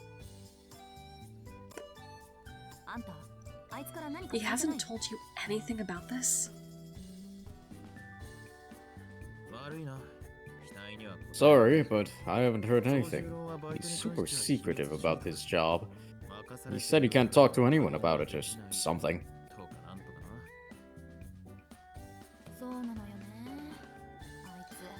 Yeah, he's always so tight-lipped about anything that involves other people. He's not going to talk easily.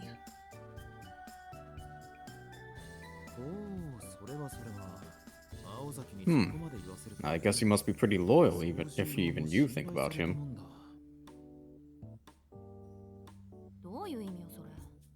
is that supposed to mean?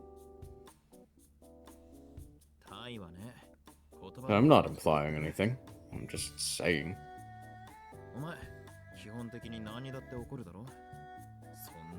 You get mad at pretty much about you get mad about pretty much anything. If you're watching his back outside of school, you must really like him. I don't know what you're talking about. Not really. It's just that if he causes any problems, we're going to take heat for it in the student council.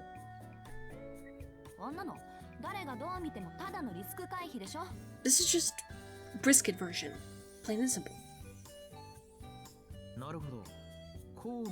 Okay, so you're just doing your duty. That's right. Any problem with that? No, none. I respect it, actually. You are the perfect student council president. I mean, it's not even a school day, and you're out here just making sure our school's reputation is upheld.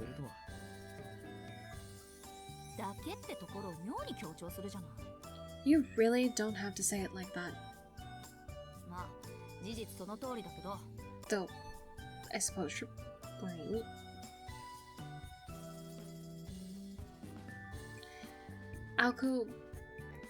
Alco's glare seemed to suggest she wasn't interested in hearing any objections.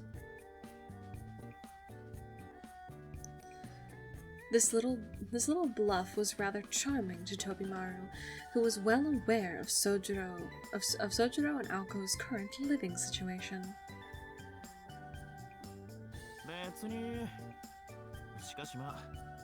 At any rate, I guess it's my duty as vice president to tag along with this investigation then. You continue investigating Sojiro, for the reputation of our school, of course. I'll provide support however I can, and will watch out for Sojiro as his friend.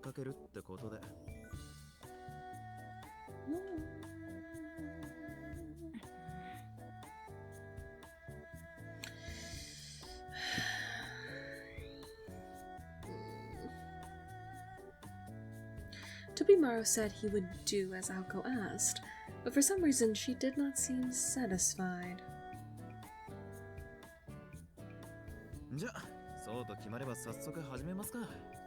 Now that it's all settled, let's get started. You should at least know where he's working, right? What's the address? She doesn't have it. I tried to tail him and find that out, actually. I got nowhere. All I know is that he turned and walked towards 2nd Street from the train station. The vice president was used to this. He didn't bother saying anything about her going so far as to tail Sojiro.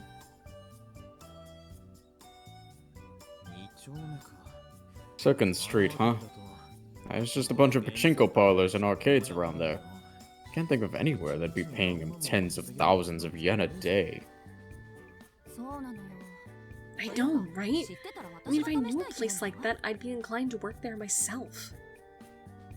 I just want to make sure that... I just want to make sure, but the only place you can gamble in Misaki is the pachinko parlor, right? According to my dad, there are no gambling spots that violate the Entertainment Business Act in town. He said the owner of a pachinko parlor is an agreeable sort who seems happy sticking to his current business.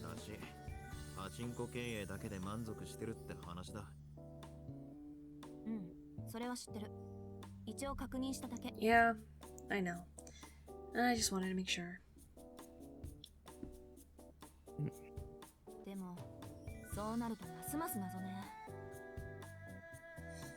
That just makes this whole thing even more mysterious. Can't think of any. I can't think of any. I can't think of any way other than gambling that you can make money like that quickly. Yeah, nothing except maybe selling your body. Maybe people are paying him for a night.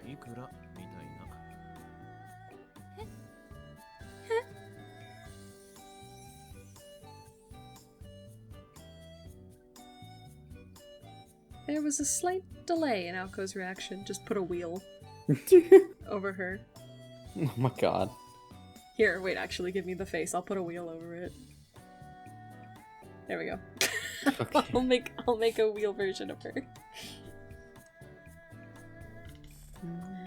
It took her a few seconds to register what he was saying, but then her jaw dropped.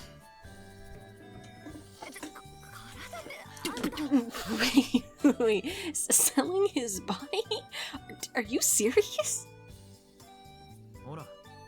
Oh, chill out. I meant as a model or something.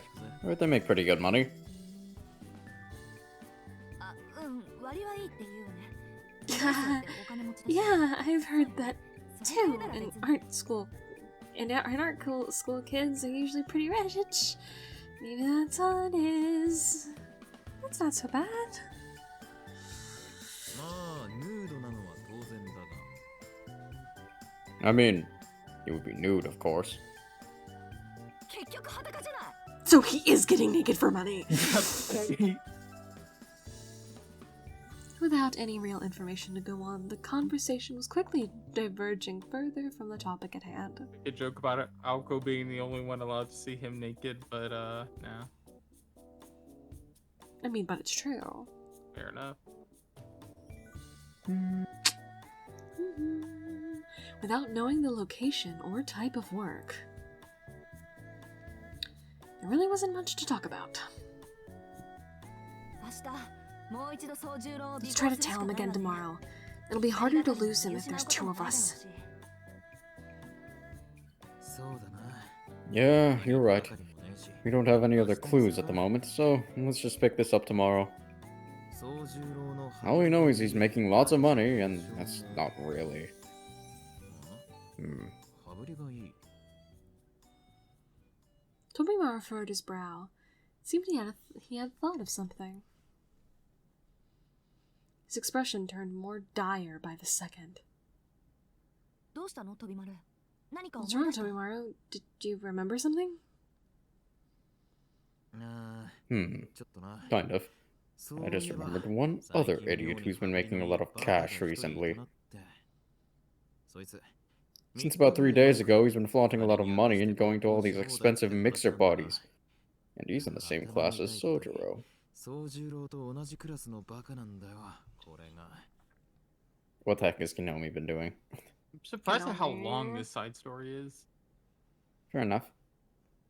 Well, it's about the same length as most of the other ones have been. Is it? It feels like it's been longer. I mean, it has been longer, but only right now about 15 minutes more. Okay, maybe I'm just going crazy. Well, granted, who knows. There were a few seconds of silence. Alco nodded. She'd put two and two together. あいつね I know who you're talking about. The two immediately left the park to go and find the suspect.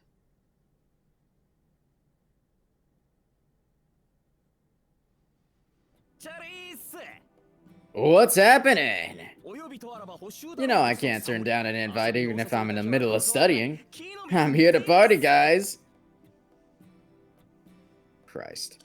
Suspect A was apprehended with ease. Alco and Tobimaro were both on the student council, so they knew their target would be at school for remedial lessons.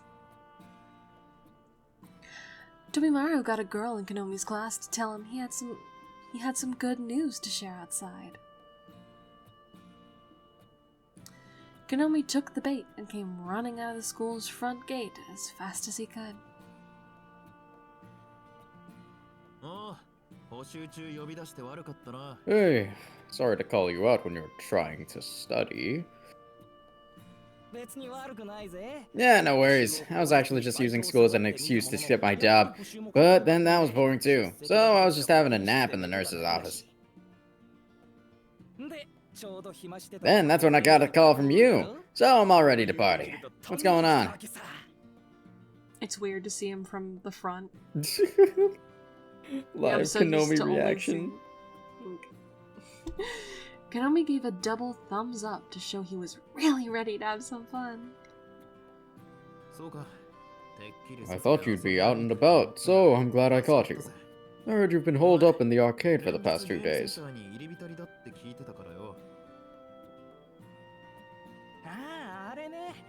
Ah, yeah, I was there giving out free games and stuff, which is fun, but not so much when you run out of cash.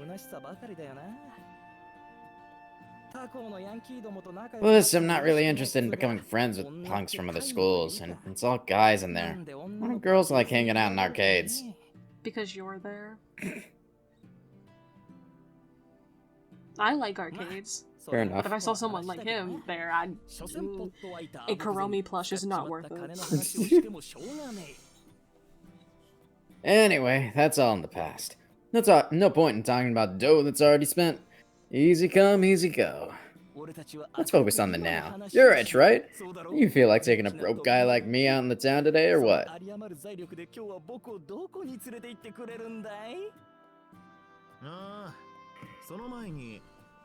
Sure, but first, this bigwig here has a few questions for you. Eh? Hello there, Kinomi. Do you mind telling me a little bit about this money you came into recently? Kinomi's expression went blank. If anyone could sniff out danger, it was him, and it stank like his impending doom. Well, you see, I really need to get back to studying, so... Is it okay if I head back? Of course! Once you answer all my questions, we don't have much time either, so I hope you'll confess quickly. So again, tell me about this money you recently came into. I know you make around 20,000 yen a month from your part-time job. I don't think that's quite enough to live like a king for 3 days. It seemed the next logical question would be to ask if he had begun a life of crime. Is this even any of your business? You're treating me like a criminal. I don't have anything to confess. This isn't fair. What's going on?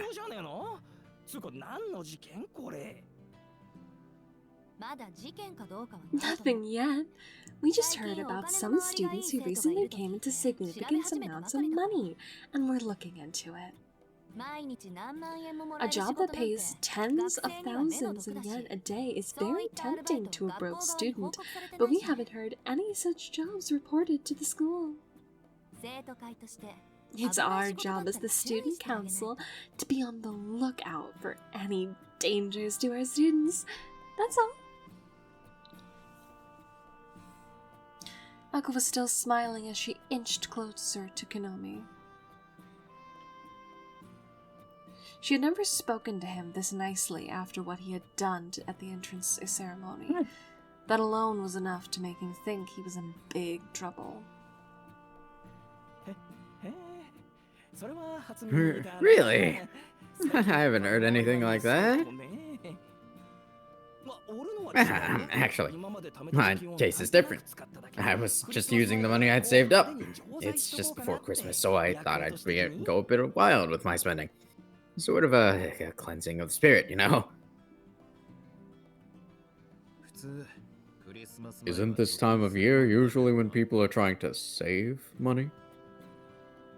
Now, Tsukiji, let's be more sensitive.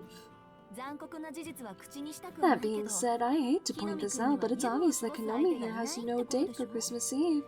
It would be a shame if word of that got around school. I totally have a date. Seriously. Also, you're the one being insensitive here. Oh, really?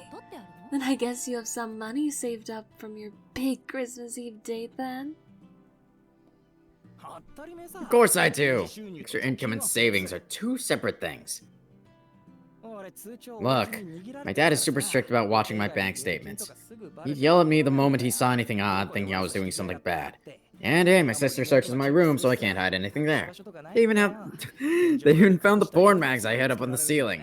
They found an envelope full of cash. They'd take me down to the police station. So I used the money right away.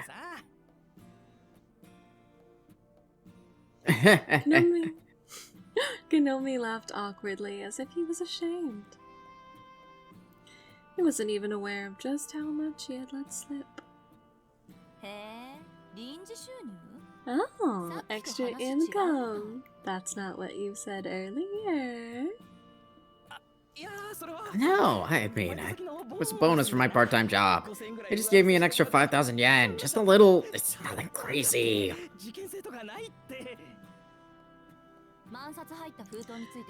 So why were you talking about an envelope full of cash?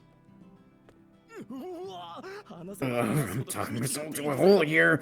Are you trying to trap me or something? Yes, I am. Thank you for noticing. You're getting a little close. You're kind of scaring me. Also, are you wearing boots? You know, this feels oddly familiar. Kanomi backed away slowly. Kanomi, do I have to remind you that we're running short on time here? I don't want to have to get physical with you. I like the music just cutting out. When he comes back, the threat of a kick to the face was from Alco was enough to show him that she was serious. Okay, I'll talk. Yes, I am making extra money from my new part-time job. I got a bonus for introducing Suzuki to them. That's all. Okay, but what is the job? What did you just say? If Kanomi really was working at the same part-time job as Sojiro's, she wanted to get as much information from him as she could. This was the exact response she had wanted from Kanomi, if not better. But she felt dizzy from the implication. So you got a bonus from getting other people to join. That sounds like... It was the oldest trick in the book for pyramid schemes and other unscrupulous business practices. It's not what you think. Shizuki said he was looking to make some extra money, so I told him about this kind of shady job. This went back all the way to before final exams. Kanomi told Sojiro about a job he'd heard from an old from an older student. Since the job required a kind, honest young man, Kanomi reluctantly gave up on it for himself and instead passed it on to a friend he thought fit the description. I can't believe you did that to someone you consider a friend. You knew it sounded shady. What were you thinking? Huh? Why wouldn't I pass something like this on to a friend?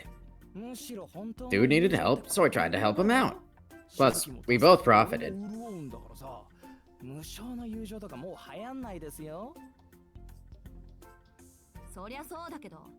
Well, yeah, but then you also have to do your due diligence first before you tell them about something like this. That's way too much effort for a guy like me. I don't think you understand how friendship between guys works. You realize we're all dumb, right? Yes, but Sojiro is extra dumb. I do start to believe that the more I look at you, honestly. How do you hang out with him, Tobimaru? Okay, that's enough. You can lecture him later. It'll take at least a full day to reform someone as dense as him.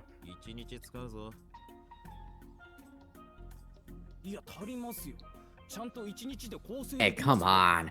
Give me at least a little credit, at least. I can reform in a day. I'll probably forget everything once I sleep on it, though. That's a mood. Well, hey, at least you're self-aware. It's easier talking to someone who doesn't realize they're an idiot. It's easier than talking to someone who doesn't realize they're an idiot. There's not many people who realize that compassion is not for other people's benefit at such a young age. 納得。確か That に makes sense. あんたと気 I が合 guess I いそ can うな see 性 how 格 you ね two would get along then.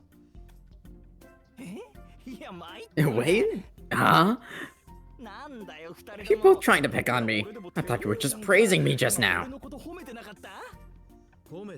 Oh, we're not praising you. 褒めてないわ。 Absolutely not. Definitely not. Thought so.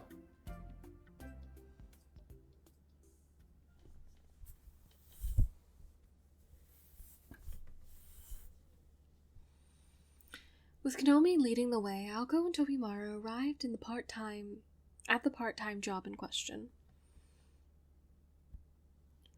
They moved past the new entertainment district in front of the station into the seedy part of 2nd Street.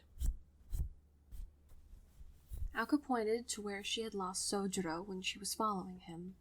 この辺りね。木の It's 道 right around そ here. のバイト So, 先ってどこ？ Konomi, where's this place? Just over there. Konomi pointed at a 4-story office building. The entrance was on one side of the 1st floor. At first glance, it looked no different from an apartment complex. The hallway of the 1st floor continued around the back of the building. The stairs were located at the beginning of the hallway and were the first thing you saw after entering. ちょっとそこの路地裏に入りましょう。 Let's go into the back alley.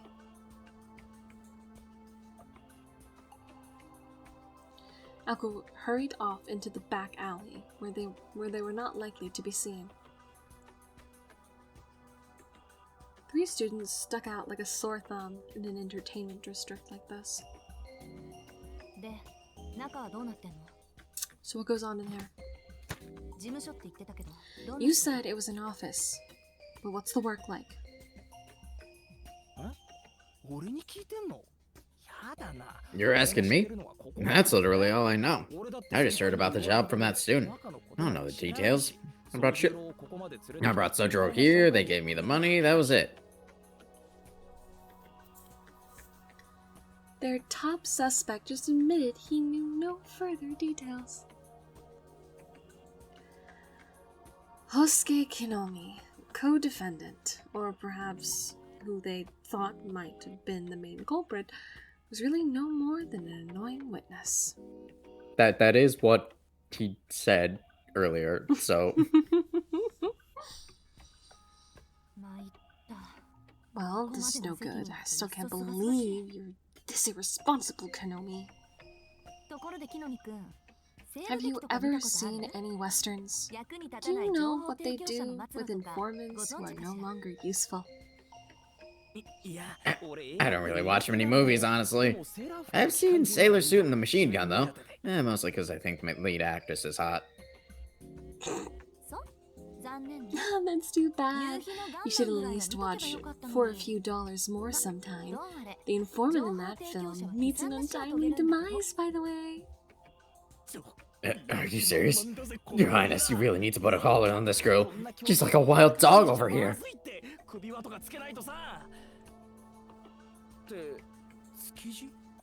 Tsukiji, why are you making that face? Do you know something about that building?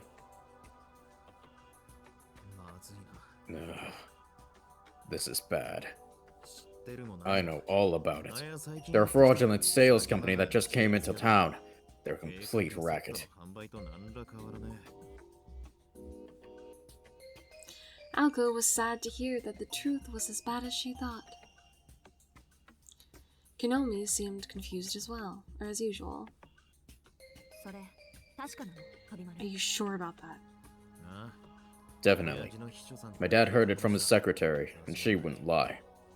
表向きは They front as a kind of new religion, but they're actually selling down quilts. They target the elderly and sell them these super low quality quilts at extremely marked up prices. That's a leased office, so after they make their money here for a month or so, they're probably planning on skipping town. Sotaro is most certainly being scammed. He's the perfect target for a group like that.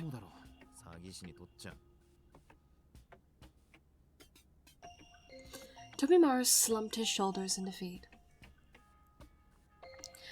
Alko, however, was already in full-on battle mode. I'll put a stop to this, and then I'm going to string you up on the school's flagpole, Konomi! What?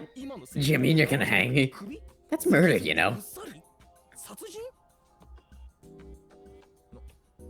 Wait a second. Aozaki, something's not right here. Sojiro had wads of cash, right? Then how is he being scammed? You're right. I got so caught up with Konomi that I forgot all about the money.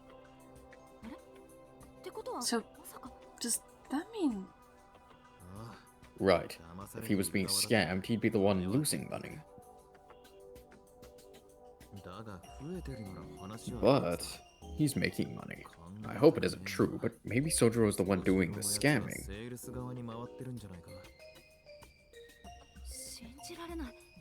I can't believe it. Do you really think he's joining a group of scammers? Well, he probably doesn't know. He's dumb. He probably doesn't realize that the quilts are low quality because to him they probably feel like fucking gold. Are you kidding me? Who in their right mind would be duped by Suzuki? He can lie his way out of a paper bag. There's no way he's doing the scheming. Yeah, but maybe he doesn't even realize what he's doing is scamming people. He probably really believes he's selling a good product. That's what I'm saying.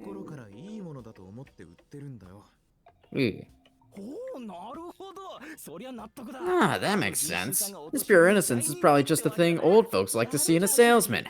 Maybe he'll give me a cut of the profits next time I see him. Ow! Ow! Looks like I have to teach you a lesson later after all. So what do we do, Tobimaru? Do we wait it out and gather more information? If he's really involved, he could be arrested for fraud. Though, he is still a minor at least. If he's just an employee, he probably won't get any kind of real sentence. I guess it all depends on what his contract said when they hired him.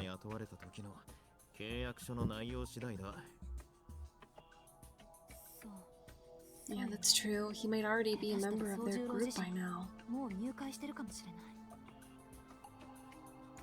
Alko looked a lot more cool-headed now.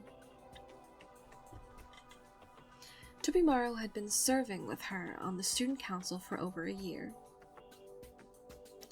He knew exactly what she was thinking at a time like this. If he's signed a contract, it's going to be hard to get him out of it. Even if he wants to leave, it's legally binding. How far do you want to go with this? We have to at least stop their business. If they want to say they're free to practice their beliefs, they'll have to go worship elsewhere. I could tell by the look on your face that you weren't messing around. What do we do about Sojiro then? Get him to quit first? Of course. This isn't only his problem anymore. The fact that they're trying to recruit our students makes it our problem too. We have to take them down regardless of Suzuki's involvement.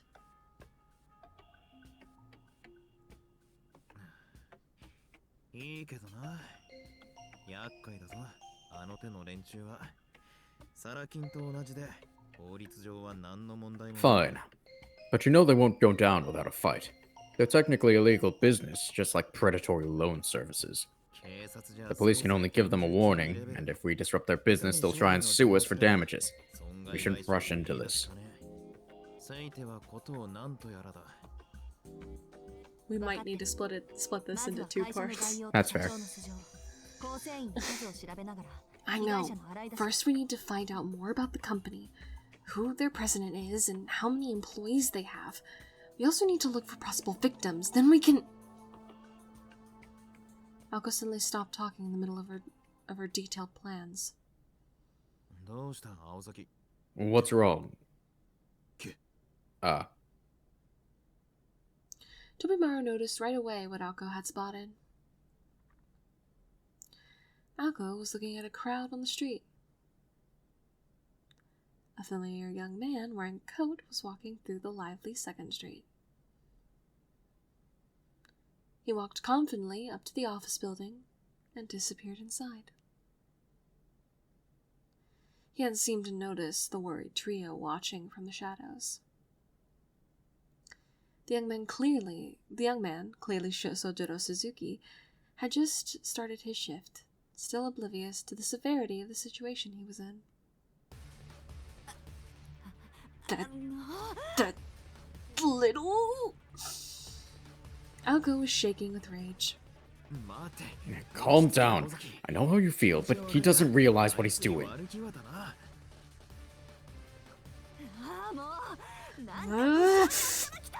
I can't just stand this! Alko raised her head up in a fury and clenched her fists. She was no longer her usual calm and collected self. This was the student council president who ruled with an iron fist, fueled by her own righteous indignation.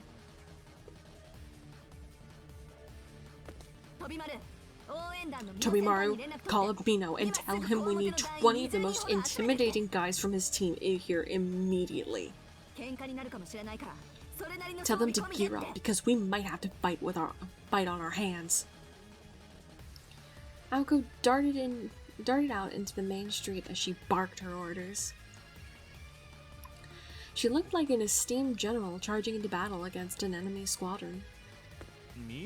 Mino? You mean the captain of the cheer squad? Also, 20 guys? What the hell are you planning on doing? What do you think? We're going to crack some skulls? We won't get anywhere trying to make this into a legal battle. Any organization that's grooming students into committing crimes on their behalf will only answer to physical force. I mean, what is the light of truth garbage on their sign? They can't just come into our town, sell their dingy downed quilts to our unsuspecting citizens. Okay, just calm down. What happened to our peaceful plan just a minute ago? Only the police are allowed to use violence against criminals. Come back here! Hey!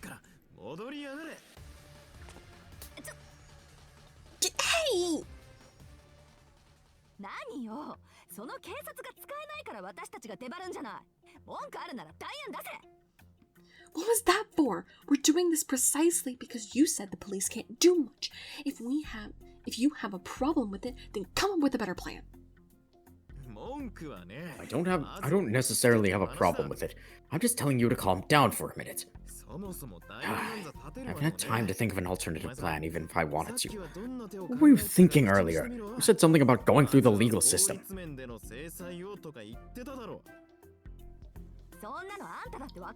You know what I was getting at. While we investigate the company, we should be able to help victims of the scam come together. The reason why this company is targeting the elderly is likely because they're out of touch with the times. If we can help them understand this issue, they'll be able to work together. That sounds great. The victims will be able to do more if they work together as a group, rather than individuals. Then what? If we assume there was no kind of contract involved, we just try and get their money back? Yeah, that's probably going to be impossible. They most definitely will have a contract. It's annoying, but if they sign something, we can't overturn that. All we can do is try to stop the damages from getting worse. Cancel loans, cancel memberships, and And? get as much money back as we can. There should be a cooling off period from the down quilts, so some might be able to get a refund. That sounds like a plan. Let's go with that. There's no need for you to become a bad guy here. Let's try and solve this peacefully and within the law. That's true, but it's easy for you to say that since you weren't one of the victims. For those that were scammed, money is lost forever. Yeah, but it's not your job to worry about that. We should get in touch with Kumari. She was raised in the shopping district and should know the best way to go about things.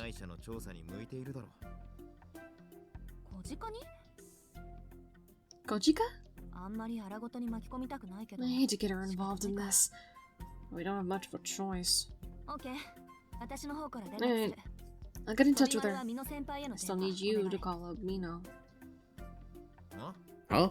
Why do we still need the cheer squad with this plan? They're good for more than just intimidation. They can help support the victims when we find them. I know Mino's team looks scary, but they're all good at heart, right? Once we've made sure there's a cooling off period for those contracts, they can take care of the paperwork for them. That's not a bad idea. Half of those idiots won't know what to do with 20 big strong guys come in demanding refunds. Alko and Tobimaru both nodded in agreement. And then Kinomi is just there. Kinomi's just vibing. Yeah, Kinomi has been completely left to the wayside in this whole discussion. Hey, so what's cooling off period? I've never heard of it. Well, you don't know much of anything. It's a clause that allows you to refund an item you purchased and get a refund for the full amount paid at a time of purchase. It was officially put into practice in Japan about 10 years ago. You already haven't heard of it? No, never. Now, is that any different from a normal return? Well, it's the same, but it's just legally protected. If the Light of Truth wants to use the law to their advantage, then we can do the same. The elderly victims probably won't know a thing about it either, so that's why we're going to fight for them. In reality, only a very narrow range of products were applicable for the satisfaction period law, and it was currently unclear if those handled by the Light of Truth fell under that umbrella. If it was not applicable under this law, Alco would have to think of another plan. However, not 30 minutes later, that worry would vanish when they got the chance to examine an actual quilt sold by the Light of Truth.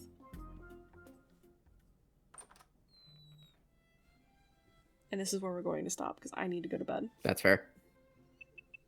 We will finish this chapter. This will be part 1. We'll finish part 2, I guess, of this later. I'm surprised at how long this one is. I know! This one is like, I mean, granted, the book itself was really fucking fat. Like, if you look at it, if you go back and look at it, like, look at the book on the thing, it's a fat book. Fair enough. Big. True. It's a fat book. So, I mean, I think the size of the books usually garners about how long the chapters are. Oh! There's an entire thing of just ploys. I love that. We get to learn about ploys. All about ploy kickshaw. Love it. Alright, everyone say goodbye I'm sleepy. and good night. We're gonna go buzz off now. Later, gamers. Bye-bye. Hey, sleepy.